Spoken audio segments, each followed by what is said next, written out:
Now income tax department decided to time travel, go backdated and change the law to 28% for the e-gaming companies and then serve notices for the previous period.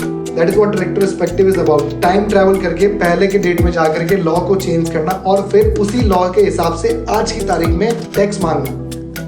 Is it even legal? Yes. So income tax department have its power from the article 245 and 246 of the constitution, which says they can create laws, and that article are silent on the retrospective laws. Another article is article 20 subsection 1, which prohibits charges and penalties on retrospective basis, but that article is silent on the retrospective tax penalties. There is only one section 113, which allows income tax to charge retrospective income tax, which is only for the foreign income.